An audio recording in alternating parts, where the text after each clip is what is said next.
Hello and welcome to Gardener's World. First of all, happy Easter. It seems like slightly odd celebrating with everything else that's going on, but I'm going to celebrate by making the most of the next few days in this garden. Hopefully we have some lovely weather and I can enjoy it. I've been busy working my way down this border. I was mulching last week and there's been a problem. It's still really wet and I got to places where there was no point mulching. I just needed to turn the soil, let the air and the weather get into it, dry it out, and I think it will do it the world of good. But it's amazing, even with all that water, peonies were pushing up through it. The euphorbias are coming on, the thalictrums are coming on. You know, nature really just wants to keep going. And I've been tidying through the back here, because this is a little bit drier, and came across this lot, which are all Angelicas, and they're a biennial, so what they do is they complete their cycle in 2 years. Once they've flowered the second year, they die. And last year we had some big ones at the back here. They've flowered, they've seeded, and this is what I've got from those seeds. So what I'm going to do is I'm going to thin it out, take them to different places in the garden. I might even pot some up, but they will definitely come in handy. Hello, Ash. All right, mate. You can help with this. On today's programme, Francis revels in an orchard full of damson blossom. And Carol finds wonder in the humble primrose.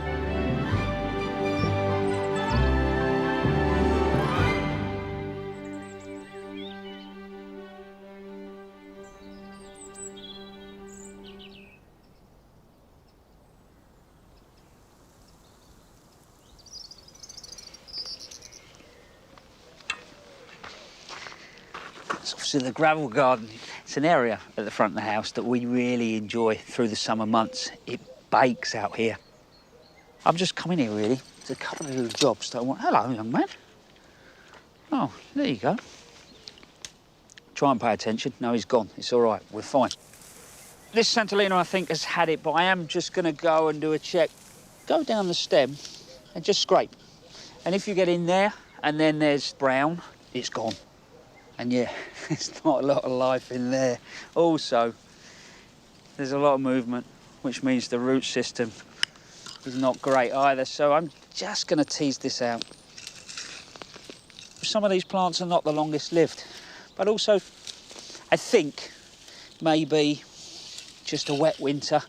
So tidy that up and get something in there over the weekend. The other thing I want to do is over here, I had a big lemon verbena and it was filling up the space, so I've taken it out, put it somewhere else in the garden, but I still want to fill the space with something. I don't want to just leave it because you've got this strong vertical, and I think it's that I'm going to take the lead off. And I've chosen these Korea mint.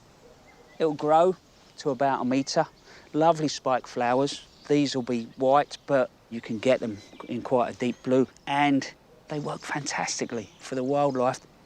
So if you smell, it's beautiful. It's like a soft mint smell, but maybe with a touch of licorice. And this works really well in drinks, makes a fantastic tea. Also, they tell me that it's good for hangovers. Obviously, I wouldn't know that, would I? This will clump up really nicely. Give me that scent and that wonderful leaf that we can use in a tea. There's just some bits and pieces I've got to do at the other end of the gravel garden.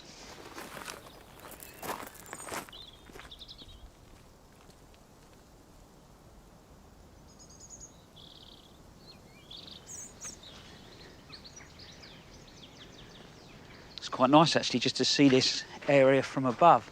This is the other end of the gravel garden. I tend to put a seat back in here. I'm now going to be really honest. I think when I created this garden, I got a little bit carried away at the garden centre. I brought home too much stuff and I've planted things too close together.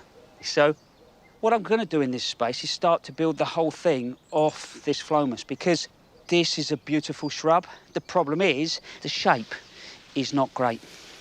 So I am actually going to reduce it by about 1/3 to start with. And I know we're only in early April and there is still a chance of a frost, but I'll keep an eye on the weather. And by doing that, if I know, you know, look, we're going to have a cold snap, I'll fleece this over. Actually, flower moss are a really good group of plants. They work right through from herbaceous perennials that will die back to the ground every year to shrubs, and rich, sort of really strong yellows through pinks to purpley colours. And the foliage, it's got a really nice feel to it. I'm using this opportunity not just to reshape, but cut out anything that's dead or damaged. You know, and I think that's the principle of pruning. 3 Ds, remember, dead, diseased and damaged. I think that looks all right, doesn't it? Gives me something to build off now. If I need to come back in through the summer and do a little bit more pruning, I will do. See that behind me? Amelanchier, which is probably my go-to small garden tree. Just about to burst. And we look forward to that in our gardens, don't we? That spring blossom. But what about when you go out into the landscape and you see it en masse? It can be incredible. And Francis was lucky enough last year to go to Cumbria to do exactly that.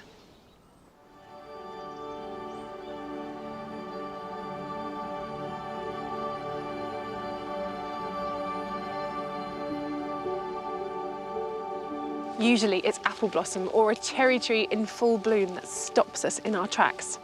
But the damson blossom spectacle of the Lythe Valley in Westmoreland is truly a sight to behold.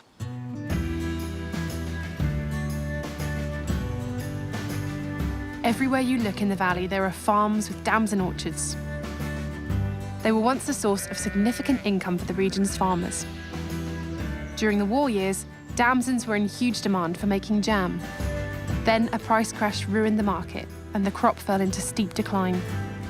But thanks to the efforts of the Westmoreland Damson Association, in the 1990s, these orchards and damson blossom spectacle were brought back from the brink. One of those responsible for helping to preserve the damson orchards of the area is Hartley Trotter. He nurtures 150 trees on the 3 acres of orchards that have been in his family for 3 generations. So Hartley, damsons have a bit of a reputation for being quite slow to crop. As they're saying, he who plants a plum plants for his son, and he who plants a damson plants for his grandson. Is that fair? I think you've hit the nail on the head there, because to get damson producing any quantity, you know, you're talking about 20 years, or Really? And they're best probably at the 50 years after they've been planted. Really? There are a lot of gardeners now that are growing. At our damson day, we can sell suckers, nearly more suckers than we can find. Really? Yeah, people from all over are taking damson suckers to plant in the gardens. And then they're coming back a year or 2 later and saying, you know those damson suckers I bought? I've never had any damsons yet. Well, I say, well, you've got to wait. So how old are these trees around here? Well, these behind us here are about 60. Really? And so you're getting a good crop from them now? Yeah. Damson growing has gone back in your family for generations, hasn't it? Yeah. My great-grandfather was born just below where we're standing now. So how old were you when you first sort of went to market with the damsons? I think the first damson I would pick, I would be 8-year-old, and my dad used to give me a few pennies pocket money for picking damsons. So why do you think the damsons sort of lost favour in Britain? Economics. I mean, you could make more money doing other things, like producing milk or sheep or than picking damsons. If you went back 50 or 60 years, you couldn't believe how white this valley looked. Really? No.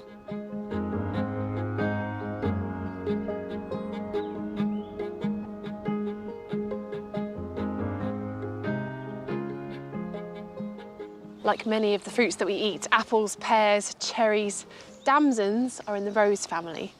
And you can tell a rose flower by having 5 petals, 5 sepals, lots of stamen, and one single stigma. And this is a subfamily called amygdaloideae, which is the drupes, which is a fleshy fruit with one single stone.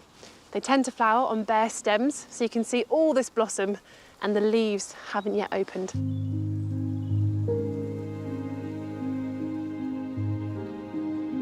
Just down the road from Hartley's orchard is Flodder Hall, the farm of fellow damson grower Edward Sharp. He's part of the next generation ensuring the survival of the damson orchard and looking at new ways to use the crop.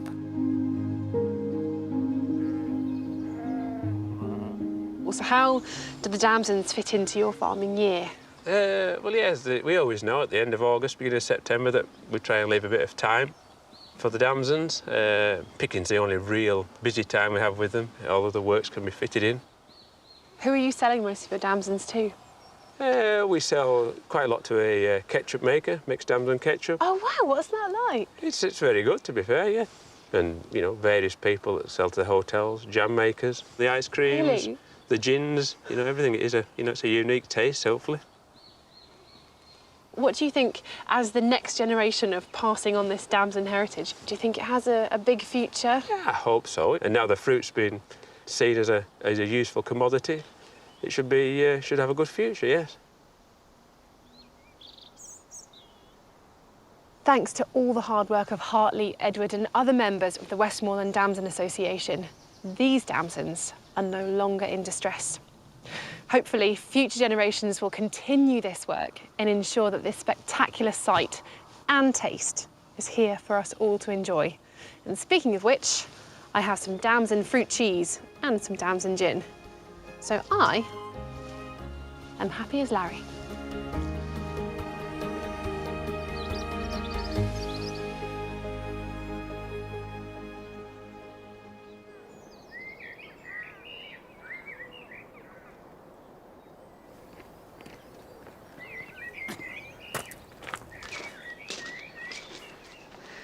I thought that valley was absolutely stunning. The way that the blossom sat against the stone, I thought it worked wonderfully. Last year, I was tying up these blackberries, which is thornless, on the back wall. So hopefully we're getting into June time, July, these will start to fruit and provide for the house. And this border really is about slightly more unusual edibles. We've got things like quince. In here, I've got a myrtle, and that works well in stews instead of bay. So what I want to do is just keep evolving it, keep changing. A few things have died away, and I think that there's some height missing in the back here, and I've got an answer for that. But down the front here, I want to deal with first. So here, I just want to add a few strawberries. I've already got alpine strawberries that seed around, but I'm going to put this in, which is a classic, really, in a way. It's Cambridge favourite. It's just a good working strawberry, and it'll cover this ground nicely. And then as it develops, I'll start to propagate from the runners and just maybe keep moving it around the border.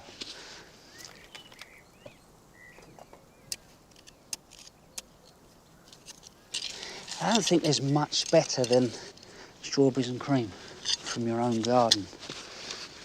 Nice sunny position, well drained, but you don't need a garden to grow strawberries. It could be in a hanging basket, could be in a container. If you don't fancy strawberries, you can also grow blueberries in a pot. And you should still be able to buy these and many other plants online. So there you go. I've got 5 little strawberries. What I do as they fruit, I'll start just to work the straw under, keep the fruit off the ground. So the next thing I want to do is just add some height. But what I'm going to use here is a lovely raspberry, and it's called Glencoe, bred in Scotland. I'm going to use it for 2 reasons. One is it's lovely and vertical, but the second is the fruit is purple. So for this board of slightly more unusuals, it's just going to be that little element of surprise. I'm going to put a little bit of manure in there, but you can use compost. I don't always, but this was one of the borders that the soil wasn't great. So I think for this raspberry, just want to put a little bit more organic matter in there. But for a special little treat and something a bit different in this border, I think this Glencoe deserves a go.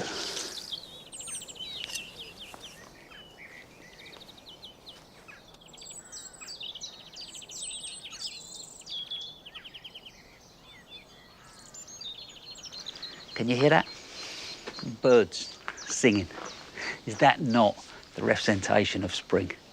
What about when it comes to flowers? Have you got a favourite? Because I know I have. And it's primrose. It takes me back instantly to time in Devon and watching them grow out of the banks.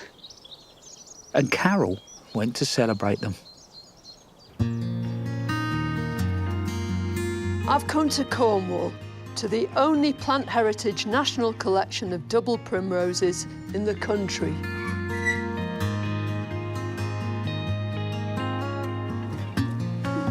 Primroses belong to the Primulaceae family. It's a huge genus spread across the Northern Hemisphere. Everything from auriculas from the Alps to those glorious candelabras from Asia.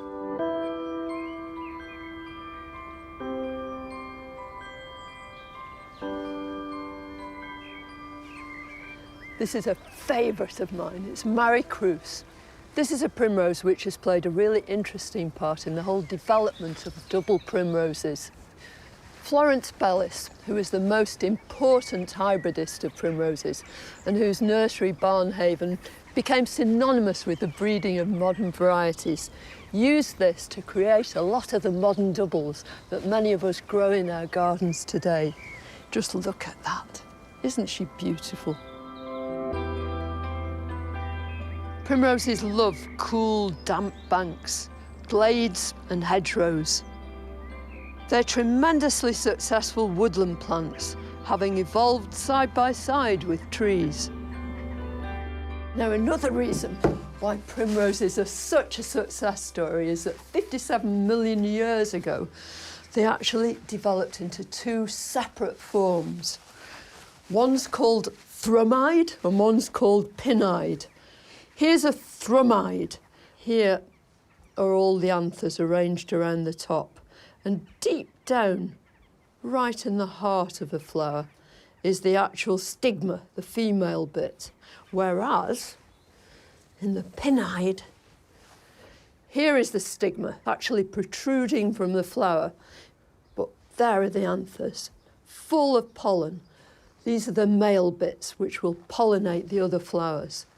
And the whole idea of this is that you're much more liable to get cross-pollination, so the resultant plants from those are going to be much, much stronger.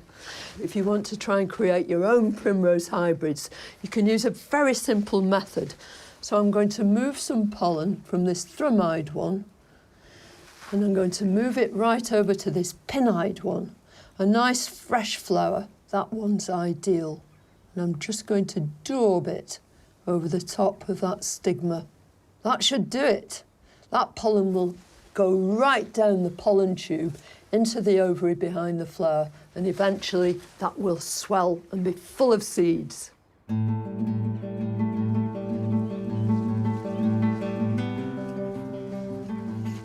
It's a really great idea with all your primroses to dig them up and divide them every couple of years or so. It reinvigorates them. Normally, when you were doing this, you'd probably do it, as Miss Jekyll said, when the flowers are on the wane. Well, this one isn't flowering, but it's a great time, although the soil's rather soggy.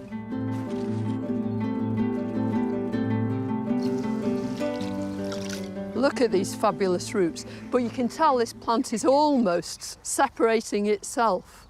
And I dare say we can make, what, maybe as many as 10 out of this one plant. And now, all we've got to do is trim these roots. You want about the sort of length of your palm, that's about 4 inches, 10 centimetres, and just take a sharp knife and trim them across. It looks a bit brutal, but it actually encourages that little plant to make fine, fibrous feeding roots when it gets into the soil, and that's what you want. And when you plant them, Try and plant them like this so that you'll achieve this same kind of lovely sort of arrangement. I think that looks really beautiful. And with a bit of luck, by this time next year, these primulas will do exactly the same. There used to be lots of varieties of double primroses, but one of the few remaining ones is Bonaccord Purple. It's truly strong, robust, and utterly gorgeous. For me, primroses are the epitome of spring. They really are the stars of April.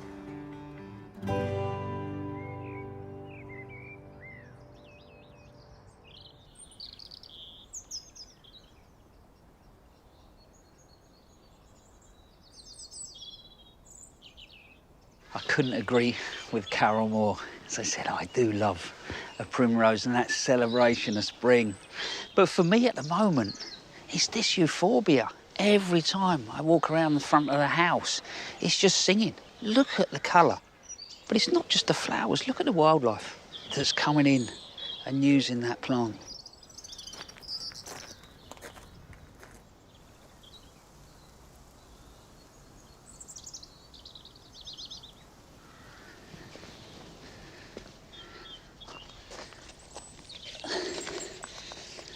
I've already got a big smile on my face.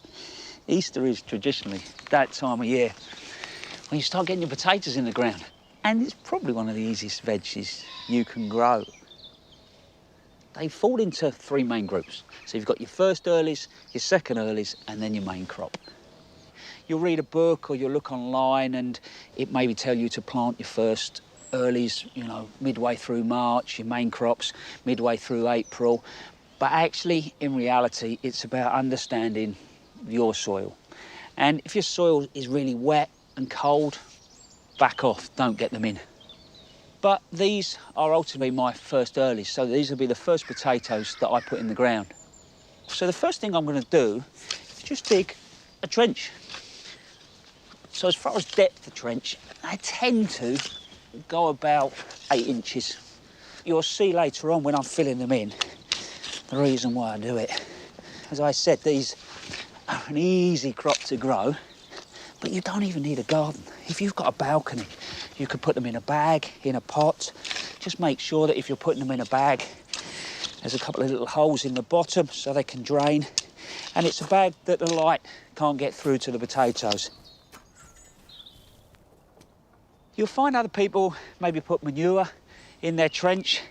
I tend to just use chicken pellets and I just throw some through the bottom.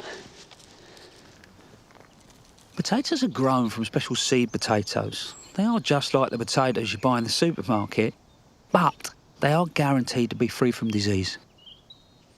You might see here, look, that they've got little growths coming out the top of them. Well, this is because I've actually chitted the potatoes. Not chipped, all right? Chitted. We'll chip them later. And to do that, you put them in egg boxes, put them in a light windowsill, and you'll get these shoots. But that said, if you can't chip your potatoes, it is not the end of the world. And especially when you get to main crop potatoes, it really doesn't matter. These are red Duke of York potatoes, so an old heritage potato that on this soil tastes awesome.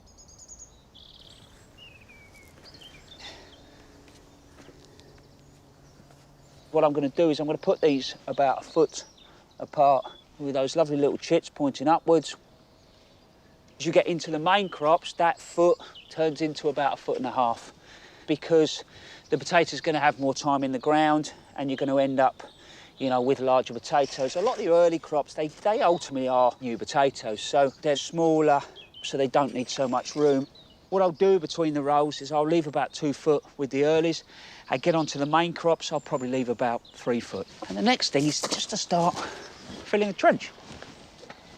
But all I'm going to do at this point is put about 4 inches on top. So I'm going to leave some of the soil and not fill the trench all the way in. What'll happen now is hopefully those potatoes will start to grow away. When they get about 4 inches out the ground, I will more or less bury that foliage to the top. and it will grow again, and I'll bury it again. And I'll end up with a ridge that's probably just shy of a foot. The reason I do that is because as the potatoes start to develop, you're keeping the light away from the potatoes, because what you don't want is the light getting in there and the potatoes turning green. But also the last thing is that it will just add to the yield. So in 12, 14, 16 weeks time, I'll have a decent amount of potatoes, even off that little row. So that is another job done, and I am loving it. But here is a few more for you for the weekend.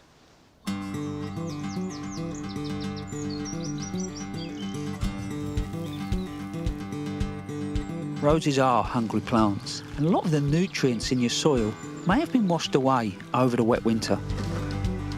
To help give them a boost, I'm scattering a general purpose fertiliser over the border in preparation for the new season.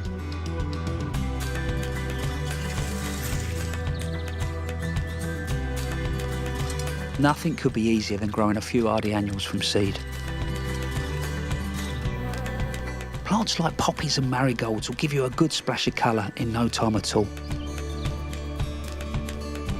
Rake your soil to a fine tilth and mark out the area you want to cover. Scatter the seed over the surface, lightly rake in and cover with a fine layer of soil. If no rain is forecast, give them a light water to settle them in.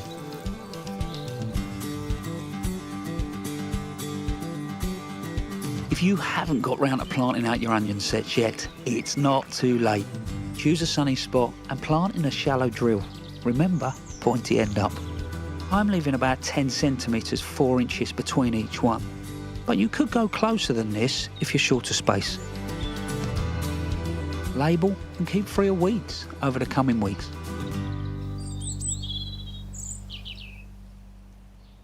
Well, that's plenty to be getting on with. But if you're feeling creative, Monty has another job for all you amateur filmmakers out there. Hello. We're all spending a lot more time in our gardens in these troubled days.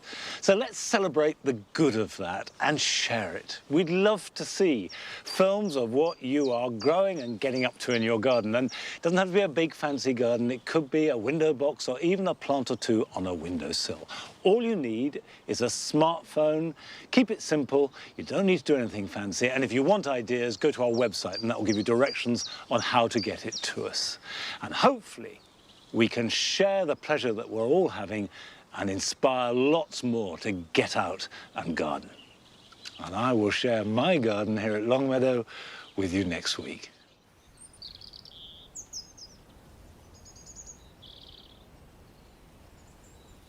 Well, that is it from us. You probably got the sense from the programme that I've got a little bit of a dig for victory mentality going on. I want to make sure that I'm providing for the house if I can, but I'm enjoying my gardening. Make sure this weekend you get out there and you do exactly that. But also stop and have a moment. Listen to the birds sing. Watch the sun go down. Just be for that moment. Anyway, look after yourselves. See you soon.